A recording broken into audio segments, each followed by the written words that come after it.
Ngayong araw na ito, sinisimulan po natin ang ordinary time or ordinary season of our liturgical calendar. Balikan natin ang ordinaryong buhay natin bilang mga Kristiyano. At ano po ang ordinaryong buhay natin bilang mga Kristiyano? Ang pagpapatuloy ng ating buhay sa ipinangako natin sa binyag.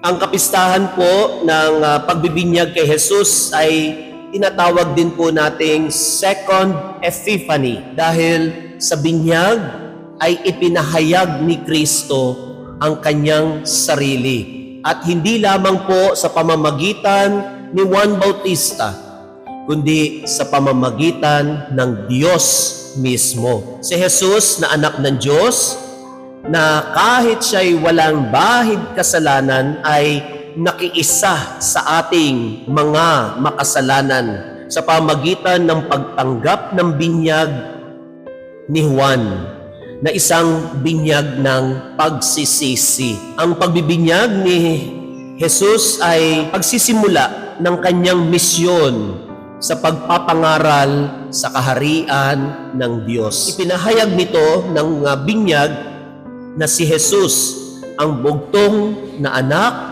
ng Diyos, ang kinalulugdan ng Diyos. Ano po yung ipinangako sa binyag at ano yung sinasariwa natin, nire-renew natin sa ating pangako sa binyag? Itakwil si Satanas, ang kanyang mga gawain, ang kanyang pang-aakit at manampalataya sa Diyos. Masasabi nating sinugo tayo ng Diyos sa isang misyon. And what is our very own mission? To propagate the kingdom of God. Kaya nga, mga magulang, mahalaga na ang tahanan, sa tahanan ay nakikita ang kaharian ng Diyos. Dapat nararamdaman ng mga bata na ang Diyos ay nananahan sa sentro ng kanilang pamilya. At yun pong responsibilidad natin. Dapat tayong lahat ay nagsisilbing sinugo ng Diyos para ipalaganap ang kaharian ng Diyos. Ibig sabihin ay may pananagutan tayo sa ating binyag. Sa ating tinanggap na binyag at yung ating responsibilidad.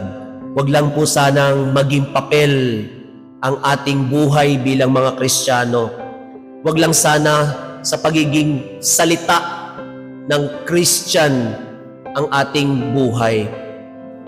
Ang Kristiyano ay nakatatak si Kristo sa buhay. Dala-dala po natin lagi si Kristo kahit saan tayo magpunta. Kapag ikaw ay bininyagan, dala mo si Kristo. Kaya mahalagang ipahayag si Kristo sa lahat ng bagay. Hindi lang sa pangalan, kundi sa kilos, sa gawa, sa mga sinasabi natin, sa ating mga halimbawa. Kaya nga po, kung gagawin natin ito, tunay, tayo ay kalulugdan ng Diyos.